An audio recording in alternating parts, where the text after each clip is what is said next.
Good morning बच्चों, कैसे हो सभी? ठीक ठाक, बढ़िया। Okay, that is good to no.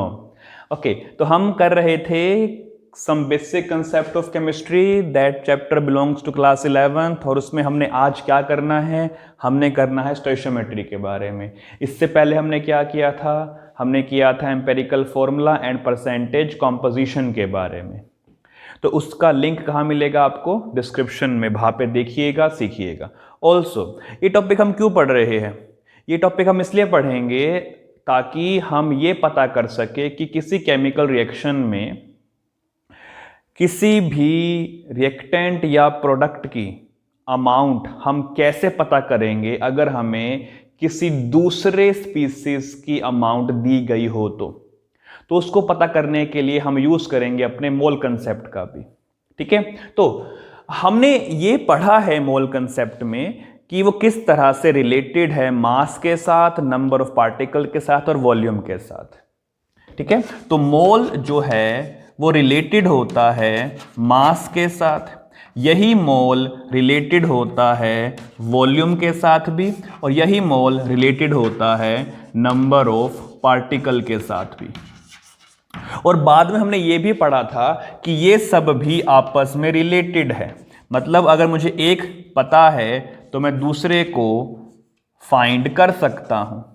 लेकिन इसमें एक बात हमें ये ध्यान रखनी है कि मास या वॉल्यूम या नंबर ऑफ पार्टिकल मैं किसी एक एलिमेंट के लिए ही निकाल सकता हूं। तो मुझे अगर एलिमेंट ए का मोल पता है तो उसी एलिमेंट ए का मैं मास निकाल सकता हूं, उसी एलिमेंट ए का मैं वॉल्यूम निकाल सकता हूं, और उसी एलिमेंट ए का मैं नंबर ऑफ पार्टिकल निकाल सकता हूं। लेकिन स्टोइशियोमेट्री में हम क्या करते हैं, थोड़ा सा आगे बढ़ते, एक स्टेप आगे बढ़ जाते हैं। हमें अगर किसी एक पार्टिकल के बारे में पता है तो मैं दूसरे पार्टिकल के बारे में बता सकता हूं। अगर मुझे किसी एक एलिमेंट की अमाउंट पता है तो मैं दूसरे एलिमेंट की अमाउंट बता सकता हूं, लाइक दैट। तो ये डिफरेंस है स्टोइशियोमेट्री और मोल्स में। तो मैं रिपीट कर रहा हूं, मोल में हम किसी एक इंडिविजुअल एलिमेंट के बारे में डिस्कस करते हैं कि अगर मुझे ये पता है कि number of moles of carbon मेरे पास x है, तो उस x मोल का यूज करके मैं कार्बन का जो मास है वो फाइंड कर सकता हूं। लेकिन स्टोइशियोमेट्री में हमें कोई केमिकल इक्वेशन दी जाती है, लाइक दैट, इसमें कार्बन सॉलिड होगा, ऑक्सीजन गैस होगा, कार्बन डाइऑक्साइड भी गैस होगा। अगर मुझे कार्बन की अमाउंट पता है तो मैं ये बता सकता हूं कि कितनी अमाउंट ऑक्सीजन की कंबाइन करेगी। ऑल्सो मैं ये भी बता सकता हूं कि कितना मास या कितना वॉल्यूम CO2 का मुझे ऑब्टेन होगा। ये हम बता सकते हैं स्टोइशियोमेट्री की हेल्प से।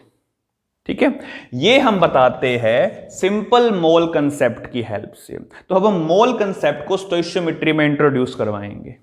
तो स्टोइशियोमेट्री में एक और इंपॉर्टेंट बात जो हमें पता होनी चाहिए, उसका नाम है स्टोइशियोमेट्रिक कोएफिशिएंट।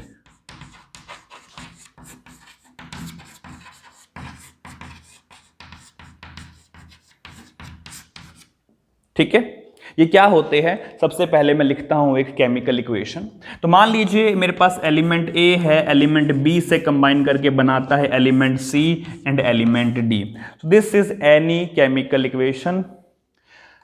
अब इसको बैलेंस भी हमें करना पड़ता है, इक्वेशन तो बैलेंस होनी चाहिए। मान लेते हैं बैलेंसिंग के लिए यहां पे स्मॉल ए आ गया, यहां पे स्मॉल बी, यहां पे स्मॉल डी सी, और यहां पे स्मॉल डी आ गया। तो जो ये ए बी सी डी है मेरे पास, they are called stoichiometric coefficient।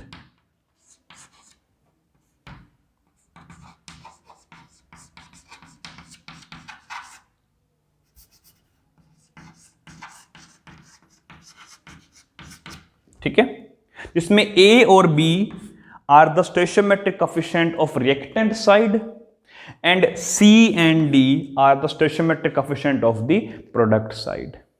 समझ गए बात ये वाली सभी? ओके, मैं एक रियल एग्जांपल लेता हूं। मान लेते हैं मेरे पास है N2, इससे बैलेंस करेंगे तो मुझे मिलेगा 3H2 and 2 ammonia. This is a balanced chemical equation. Stoichiometry हम हमेशा बैलेंस्ड केमिकल इक्वेशन से ही फाइंड करते हैं। तो इन दिस केस नाइट्रोजन की स्टोइशियोमेट्री 1 है, हाइड्रोजन की स्टोइशियोमेट्रिक कोएफिशिएंट 3 है एंड नाइट्रोजन अमोनिया का स्टोइशियोमेट्रिक कोएफिशिएंट 2 है। इन दिस इक्वेशन कार्बन का स्टोइशियोमेट्रिक कोएफिशिएंट 1 है, ऑक्सीजन का भी स्टोइशियोमेट्रिक कोएफिशिएंट 1 है और कार्बन डाइऑक्साइड का भी स्टोइशियोमेट्रिक कोएफिशिएंट 1 ही है। अगर कुछ मल्टीप्लाई ना हो वहां पे तो उसको 1 मान लेते हैं। Let me take one more example. ध्यान दीजिए, मेरे पास है P4O2, इससे मुझे मिल जाता है P4O10। इसे बैलेंस करेंगे तो multiplying that bye 5। So in this case phosphorus का स्टोइशियोमेट्रिक कोएफिशिएंट 1 है, ऑक्सीजन का स्टोइशियोमेट्रिक कोएफिशिएंट 5 है और फॉस्फोरस पेंटाऑक्साइड का स्टोइशियोमेट्रिक कोएफिशिएंट 1 है। इसको पेंटाऑक्साइड क्यों कहा जाता है? क्योंकि ये डाइमर है पेंटाऑक्साइड का। एक्चुअली में ये P2O5 से बनता है। तो फॉस्फोरस पेंटाऑक्साइड, पेंटा मतलब 5 होता है, डाइमर बन गया इसका, तो इसको हम कह सकते हैं tetra phosphorus decaoxide, to be specific अगर मैं नाम की बात करता हूं तो ऐसे हम पता करते हैं स्टोइशियोमेट्री को। अब इस स्टोइशियोमेट्री का यूज कैसे करेंगे वो देखते हैं।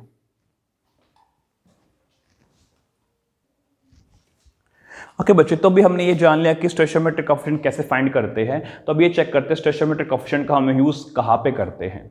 तो हम 3 रिलेशन पढ़ेंगे, उन 3 रिलेशंस में हम उन स्टोइशियोमेट्रिक कोएफिशिएंट का यूज करते हैं। इसमें से हमारे पास पहला रिलेशन है मास मास रिलेशन।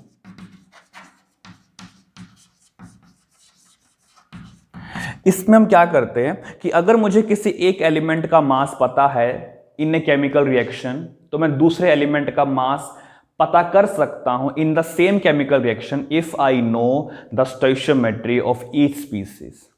ठीक है। Secondly we have mass volume relation.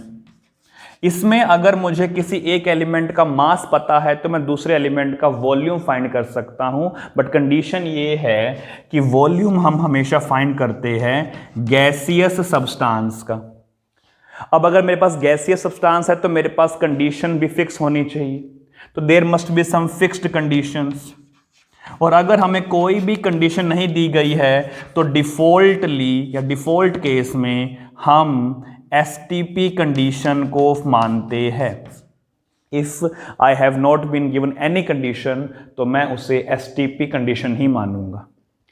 Third हमारे पास होता है वॉल्यूम वॉल्यूम रिलेशनशिप। इसमें अगर मुझे किसी एक स्पीसीज का वॉल्यूम दिया है एंड ऑब्वियसली वो स्पीसीज गैस होनी चाहिए, तो अगर मुझे ये पता है किसी एक स्पीसीज का वॉल्यूम इतना है तो उसी केमिकल इक्वेशन में मैं दूसरी स्पीसीज का वॉल्यूम भी फाइंड कर सकता हूं, बट कंडीशंस सेम होनी चाहिए। ठीक है। अब कंडीशंस अगर चेंज होती है तो मैं इस फॉर्मूले का यूज करके दूसरी कंडीशन पर भी वॉल्यूम फाइंड आउट कर सकता हूं। ठीक है, क्लियर? तो हम ये सभी सीखेंगे, बट आज हम डिस्कस करेंगे स्पेसिफिकली मास मास रिलेशन के बारे में। ऑल्सो अगर इन तीनों को हमें और आसानी से करना है तो मैं डायरेक्टली मोल रिलेशन का भी यूज कर सकता हूं, बिकॉज जो मोल है ना वो तीनों से ही कनेक्टेड है। तो अगर मैं डायरेक्टली मोल निकाल लेता हूं किसी स्पीसीज के, तो उन मोल की हेल्प से मैं तीनों चीजें फाइंड कर सकता हूं। ठीक है, तो हम ये भी कर सकते हैं। ऑल्सो अगर मुझे एक्वस सॉल्यूशन दिया गया है और मुझे कहा जाता है कि आप उस सॉल्यूशन में कंसंट्रेशन फाइंड करें, तो मैं स्टोइशियोमेट्री का यूज करके कंसंट्रेशन भी फाइंड कर सकता हूं। मैं उसी स्टोइशियोमेट्री का यूज करके वॉल्यूम ऑफ सॉल्यूशन भी फाइंड कर सकता हूं। ठीक है, और कभी कभार तो हम अगर हमें सिर्फ अमाउंट दी हुई है तो हम स्टोइशियोमेट्री भी फाइंड कर सकते हैं। ठीक है, you can also find stoichiometry if amount are given या अमाउंट्स आर गिवन। एंड एक बात जो काफी क्रूशियल है कि जो अमाउंट्स हमें दी गई होंगी ना वो बैलेंस्ड इक्वेशन के अकॉर्डिंग ही दी जानी चाहिए। अब इन सब का मतलब क्या है ये हम समझते जाएंगे आने वाले लेक्चर्स में, जब हम इन सभी के एग्जाम्पल्स पढ़ेंगे एक एक करके। तो आज का हमारा मेन फोकस होगा मास मास रिलेशनशिप पे। तो पहले हम मास मास रिलेशनशिप से आंसर निकालेंगे, फिर हम मोल रिलेशनशिप का यूज करके भी आंसर निकालेंगे। ठीक है, तो इसको नोट कर लीजिए, फिर हम आगे बढ़ते हैं। ओके बच्चे, अब एक न्यूमेरिकल ट्राई करते हैं। बिना न्यूमेरिकल के तो स्टोइशियोमेट्री हम समझ नहीं पाएंगे, तो न्यूमेरिकल आपकी स्क्रीन पे लिखा मिला है। सबसे पहले हमें दी गई है एक केमिकल इक्वेशन, ये बैलेंस नहीं है, तो सबसे पहला काम होगा स्टोइशियोमेट्री में हमें इक्वेशन को बैलेंस करनी है। और अगर आपको इक्वेशन बैलेंस करनी नहीं आती है तो डिस्क्रिप्शन में जाइए, आपको वहाँ पे एक लिंक मिलेगा जहाँ पे आप केमिकल इक्वेशन को बैलेंस करना सीख सकते हैं systematically. Okay, 1.2 gram of carbon is burned in oxygen. ठीक है, 1.2 ग्राम कार्बन था, उसे ऑक्सीजन की प्रेजेंस में बर्न किया गया। तो हमें कहता है calculate mass of oxygen reacted, कि इस कार्बन से कितना ऑक्सीजन कंबाइन किया, हमें यह पता करना है। दूसरा हमें चाहिए मास ऑफ CO फॉर्म्ड, कि कितना कार्बन मोनोऑक्साइड फॉर्म हुआ। तो हमें दो चीज निकालनी है, ऑक्सीजन का मास कितना रिएक्ट हुआ और कितना मास CO का फॉर्म हुआ इस डाटा से। समझ गए सब बातें वाली। तो सबसे पहला काम हमारा क्या होगा, इक्वेशन को बैलेंस करने का। First step will be balance the equation. तो इसे बैलेंस करेंगे तो हमें क्या मिलेगा, हमें मिलेगा 2 carbon plus oxygen, it will be 2 CO। So this is our balanced chemical equation. समझ के बात ये वाली। सेकंड काम होगा इसके बाद formation of default case.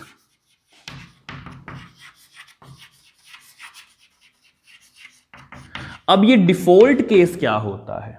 Default case है स्टोइशियोमेट्री के बेस पे ये पता करना कि कितनी अमाउंट एक स्पीसीज की दूसरी स्पीसीज से कंबाइन कर रही है। तो ध्यान देंगे, from this balance equation 2 units of carbon combines with 1 unit of oxygen। कि पहला डिफॉल्ट केस क्या बना कि 2 यूनिट कार्बन की कंबाइन करती है 1 यूनिट ऑक्सीजन से।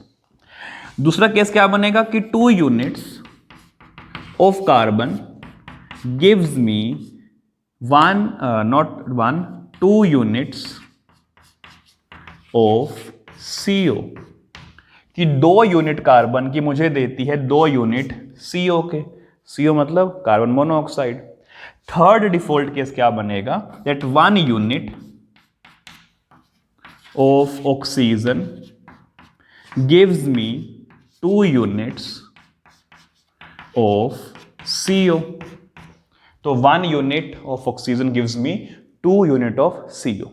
ठीक है, तो ये 3 डिफॉल्ट केस हमारे पास बनेंगे यहां पे। अब इन तीनों में से कौन से डिफॉल्ट केस हमें यूज करने हैं टू फाइंड द आंसर? ध्यान दें, कार्बन मुझे दिया हुआ है, मुझे ऑक्सीजन चाहिए और कार्बन मोनोऑक्साइड चाहिए, तो मैं यूज करूंगा फर्स्ट डिफॉल्ट केस का और सेकंड डिफॉल्ट केस का। बिकॉज फर्स्ट केस में कार्बन भी आ रहा है और ऑक्सीजन भी आ रहा है, और सेकंड केस में कार्बन आ रहा है और CO आ रहा है। तो मैं कार्बन का यूज करके इन दोनों की अमाउंट फाइंड कर सकता हूं। ठीक है, समझ गए सब बात ये वाली। अब यहां पे यूनिट का मतलब क्या है? Unit can be mole, unit can be molar mass. ठीक है, unit can be molar volume and unit can be particles, or I can say number of particles। अब क्योंकि हमने फाइंड करना है मास मास रिलेशनशिप, तो मैं यूनिट को मोलर मास मानकर ही आगे प्रोसीड करूंगा। तो हम आगे प्रोसीड करें इससे पहले आप ये नोट कर लेंगे।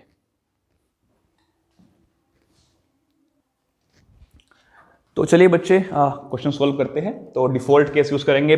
पहला डिफॉल्ट केस ले रहा हूं मैं, इसमें यूनिट को मैं क्या मान रहा हूं, मोलर मास मान रहा हूं।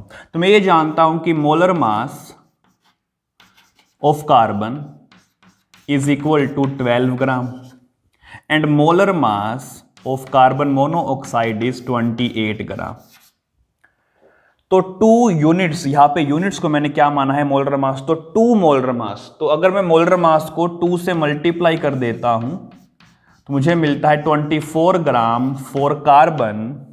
एंड उसी तरह अगर मैं इसी 2 को, यहां पे ध्यान देंगे यूनिट्स है कार्बन मोनोऑक्साइड की, तो अगर मैं इसको भी 2 से मल्टीप्लाई कर देता हूं तो मुझे मिलता है 56 ग्राम। तो मैं यूज कर रहा हूं इस डिफॉल्ट केस को, समझ के सब बातें वाली। उसी तरह मोलर मास ऑफ ऑक्सीजन होता है 32 एंड ऑक्सीजन की मेरे पास है 1 यूनिट, यानी कि 1 molar mass, that will be 1 into 32, that is 32 ग्राम। तो इसमें मैं यूज करूंगा इस वाले फर्स्ट केस को।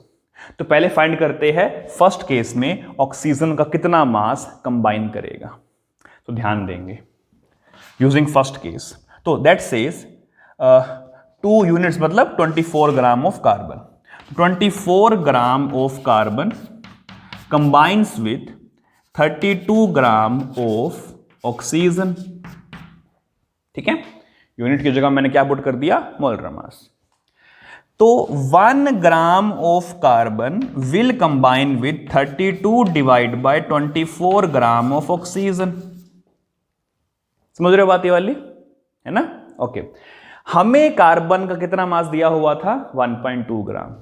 तो this implies 1.2 gram of carbon will combine with 32 divide by 24 into 1.2 gram of carbon. से कैंसिल करते हैं, दैट विल बिकम 20, तुम्हारा आंसर बनेगा 1.6 ग्राम ऑफ ऑक्सीजन।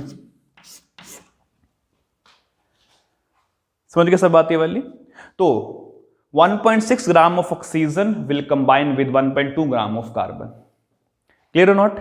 ओके, तो फर्स्ट केस का काम हमारा फिनिश हो गया। अब यूज करते हैं सेकंड केस को। तो before we use second case, आप इस फर्स्ट केस को नोट कर लेंगे। तो चलिए बच्चे सेकंड केस का यूज करते हैं हम। सेकंड केस क्या था, 2 units of carbon gives me 2 units of carbon monoxide, और जहां पे यूनिट्स को मैंने मोलर मास कहा था। और मोलर मास सॉल्व करने के बाद हमारे पास कितना आया, 2 molar mass of CO is 56 gram and 2 molar masses of carbon is 24.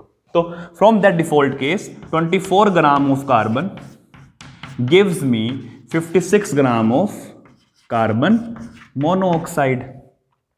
So 1 gram of carbon will give me 56 divided by 24 gram of carbon monoxide. समझ गए बात सब ये वाली? तो 1.2 ग्राम हमें दिया था क्वेश्चन के अकॉर्डिंग, तो 1.2 gram of carbon will give me 56 by 24 into 1.2 gram of carbon monoxide. इसे कैंसिल करेंगे तो आंसर बनेगा हमारे पास 2.8 gram of carbon monoxide will be formed from 1.2 gram. So that is how we can calculate the amount of other species if I have been given the amount of any one species. Clear? अब ये तो हुआ मास mass relationship. अब इसी को हम एक बार solve करते हैं मोल की हेल्प से भी। नोट कर लेंगे इसको।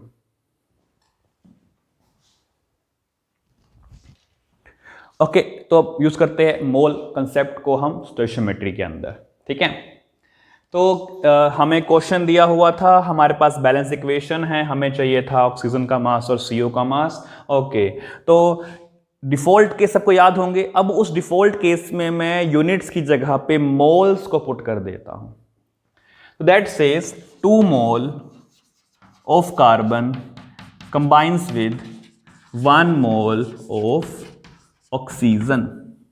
तो मुझे चाहिए कार्बन के मोल, और मोल निकालने का फॉर्मूला होता है given mass divide by molar mass. Given mass है 1.2, मोलर मास होता है 12, तो आंसर बना 0.1 मोल। समझ गए बात ये वाली? तो इस डिफॉल्ट केस का यूज करते हैं, 2 mole of carbon combines with 1 mole of oxygen. तो इसका मतलब है 1 mole of carbon will combine with 1/2 mole of oxygen। हमें दी है 0.1 मोल।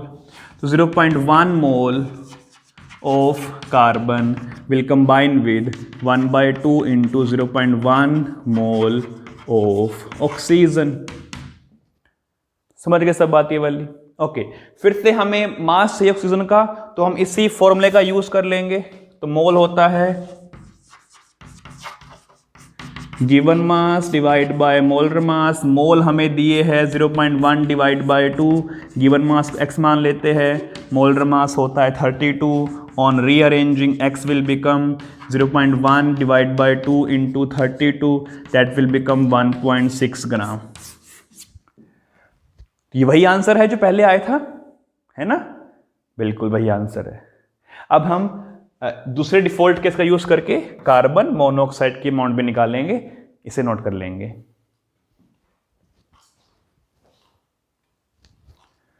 तो बच्चे हमने अब सेकंड केस यूज करना है to find the amount of CO।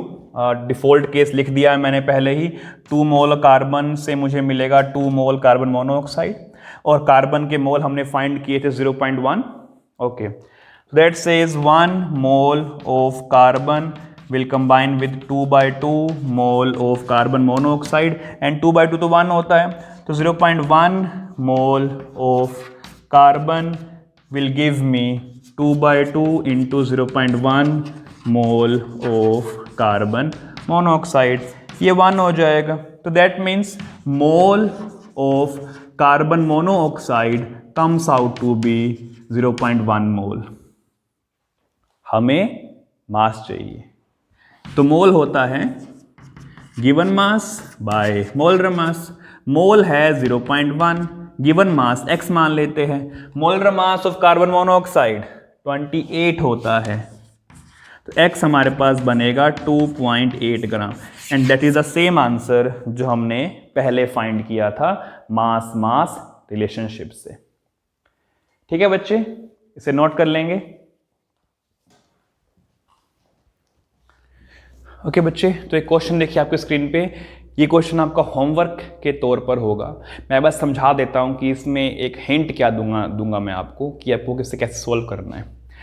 सबसे पहला काम इक्वेशन को बैलेंस करेंगे, उसके बाद डिफ़ॉल्ट केस प्रिपेयर करेंगे, देन प्रोसीड करेंगे मास को लेके। आपको एक्सेस H2 दिया हुआ है, आपको 1.4 ग्राम N2 दिया है, तो इस N2 का यूज करके आपको पहले चाहिए अमोनिया का मास, ये तो निकाल लेंगे। अब इसमें एक एक्स्ट्रा बात और जोड़ दी है मैंने, वो ये है कि आपको इसमें हाइड्रोजन का मास कितना रिएक्ट हुआ है वो भी यूज करना है।